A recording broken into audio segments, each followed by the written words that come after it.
Baik adik-adik, kita lanjutkan ke pembahasan soal berikutnya, masih dari ujian tulis UGM tahun 2019 ya. Kali ini soalnya berkaitan dengan materi hukum Newton, fisika SMA kelas 10. Sebuah truk bermasa 1000 kg melaju dengan kelajuan konstan 100 km per jam menaiki tanjakan miring dengan kemiringan tangen alfa sama dengan 0,1. Jika gaya gesekan total yang bekerja pada truk adalah 700 Newton, hitunglah daya minimum yang harus diberikan oleh mesin truk G 9,81 meter per sekon kuadrat ya. Jadi yang ditanyakan di sini adalah daya, ya Dek ya. Daya itu simbolnya adalah P, rumusnya adalah W dibagi dengan T. Daya itu adalah usaha dibagi dengan waktu, ya. Usaha atau W itu rumusnya adalah F kali S, ya. Jadi usaha itu adalah gaya kali perpindahan. W sama dengan F kali S. Nah, kemudian kalau rumus ini kita masukkan kembali ke rumus daya, ya, maka nanti kita dapatkan yang namanya daya itu adalah F kali S dibagi dengan T. Betul ya? Nah, kita akan kembali ke soal sebentar ya. Sebuah truk bermasa 1000 kg melaju dengan kelajuan konstan. Nah, ini artinya truk tersebut bergerak lurus beraturan. Ya, cirinya adalah percepatannya sama dengan 0. Ya, di sini ada kata-kata kelajuan konstan. Nah, ini berarti nanti kecepatannya sama dengan 0. Nah, pada gerak lurus beraturan, kita tahu bahwa yang namanya jarak itu adalah kecepatan kali waktu. Betul ya? Sehingga kecepatan sendiri itu rumusnya adalah jarak dibagi dengan waktu. Saya yakin kalian sudah sangat familiar ya dengan rumus ini, ya. Jadi yang namanya kecepatan itu adalah jarak dibagi dengan waktu ya Dek ya. Makanya satuannya adalah meter per sekon, kemudian kilometer per jam, dan seterusnya. Nah, padahal di sini ada S dibagi dengan T. Berarti bisa kita ganti S per T ini sebagai V. Ya. Maka rumus daya yang bisa kita gunakan nantinya adalah F dikalikan dengan V. Ya. Ini adalah daya pada benda yang bergerak lurus beraturan. Ingat, tujuan kita di sini adalah menghitung daya minimum, ya, daya yang paling kecil. Kalau V-nya di sini sudah ada, ya, 100 km per jam. Nah, ini kebetulan satuannya kilometer per jam ya, harus kita ganti menjadi meter per sekon. Ya, ini kalau misalnya kita lihat ya, memang angka-angkanya ini cukup sulit ya, Dek ya. Jadi satuannya kilometer per jam, kemudian di sini G-nya 9,8 ya. Maka nanti supaya enak lebih baik kalau kita menggunakan metode pendekatan. Ya, karena kalau kita amati juga di opsi ini kebetulan angka pentingnya beda-beda. Ya, 471, 527, 625 dan seterusnya, ya. Berarti nanti G-nya ini lebih enak kalau nanti kita ganti sama dengan 10 meter per sekon kuadrat, ya. Nah, selanjutnya di sini kita akan menghitung F. Ya, karena yang kita hitung itu adalah daya minimum, maka nanti F yang kita cari ini juga F minimum, ya. Nah, kalau soal ini saya gambar ya, berarti di sini ada sebuah bidang miring ya, tanjakan berupa bidang miring. Kemiringannya adalah alfa.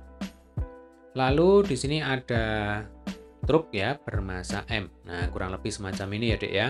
Kita tahu kalau ada benda apapun punya massa berarti punya berat. Yang namanya berat itu arahnya selalu ke bawah. Nah, kalau pada bidang miring, berat ini bisa kita uraikan menjadi dua. Ya, ada berat yang searah dengan bidang miring. Nanti rumusnya adalah W sin alfa. Ya, ini harus hafal ya. Kemudian bisa kita uraikan juga menjadi gaya berat yang tegak lurus dengan bidang miring. Ini kalau ditanyakan ya, atau kalau dibutuhkan. Jadi kalau ini W sin alfa, maka yang ini adalah W cos alfa. Nah, kebetulan kalau di soal kita kali ini, W cos alfa itu tidak kita butuhkan. Ya, biasanya W cos alfa digunakan untuk menghitung gaya normal ya, Dek ya. Nah, gaya normal itu biasanya digunakan untuk menghitung gaya gesek. Kalau di soal ini gaya geseknya kan sudah diketahui ya.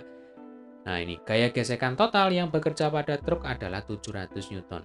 Jadi kita tidak perlu untuk menghitung gaya normal. Nah, kalau truk ini bergerak naik ke atas, ya, maka nanti logikanya ada gaya gesek yang sifatnya menghambat, arahnya adalah ke bawah. Berarti total ada dua gaya yang arahnya adalah ke bawah. Ya, yang pertama adalah W sin alfa, kemudian yang kedua adalah gaya gesek. Sehingga nanti yang namanya gaya minimum berarti arahnya adalah ke atas ya. Ini minimal harus sama dengan F gesek ditambah dengan W sin alfa, yaitu nilai yang paling kecil ya. Atau bisa juga kita menggunakan hukum Newton yang pertama ya, sigma F sama dengan 0. Berarti gaya yang ke atas itu adalah F. Nah, maka gaya yang ke bawah itu adalah W sin alfa ditambah dengan F. Ya, W itu rumusnya adalah M kali G. Masanya 1000, gravitasinya 10. Ya, kita pakai yang ini ya, Dek ya. Berarti ini 1000 kali 10. Nah, di sini ada sin alfa. Di soal yang diketahui adalah tangen alfa, ya 0,1. Kita tahu yang namanya tangen ya, itu adalah depan dibagi dengan samping. Jadi kalau alfanya ada di sini, maka ini adalah depan, lah yang ini adalah samping ya. Diketahui di soal tangen alfa 0,1 atau 1/10, berarti depannya sama dengan 1, sampingnya sama dengan 10. Nah, kalau sin alfa itu rumusnya kan depan dibagi dengan miring. Ya, berarti kita hitung dulu berapakah sisi miringnya dengan menggunakan Pythagoras biasa. Ya, berarti akar 10 kuadrat sama dengan 100 ya, ditambah 1 kuadrat sama dengan 1. Berarti ini akar 101 ya. Sehingga nanti depan dibagi dengan miring itu sama dengan 1 dibagi akar 101. Nah, kembali kita gunakan PDKT lagi ya. Kita menggunakan metode pendekatan lagi. Akar 101 ini kita sama dengankan saja dengan akar 100. Ya, Dek ya, akar 100 itu sama dengan 10. Berarti sin alfa ini sama dengan 1 dibagi 10 ya. Kita masukin sini ya, Dek ya. Ini 1 dibagi 10. Nah, ini bisa kita coret ya. Ditambah dengan F kecil atau gaya gesek. Di soal diketahui F kecilnya sama dengan 700. Berarti gaya minimal ya, ini F minimal begitu ya. Itu akan sama dengan 1000 ditambah 700 sama dengan 1700 Newton. Ya, arahnya harus ke atas. Nah, nilai ini kalau kita kembalikan ke rumus daya, maka nanti kita dapatkan P sama dengan 1700 kita kalikan dengan V. Nah, di sini satuannya kilometer per jam ya. Berarti nanti ini harus kita ubah menjadi meter per sekon ya. Ini karena tempatnya nggak cukup, berarti kita akan kerjakan di mana ya? Di sini ya. Jadi P itu sama dengan F kali V ya. Nah, F-nya sama dengan 1700. Nah, kemudian kita kalikan dengan V. 100 km per jam berarti 100 kali 10 pangkat 3. Ya, ini supaya jadi meter ya atasnya. Kemudian 1 jam itu sama dengan 3600 sekon. Ya, ini berarti dibagi 3600 ya.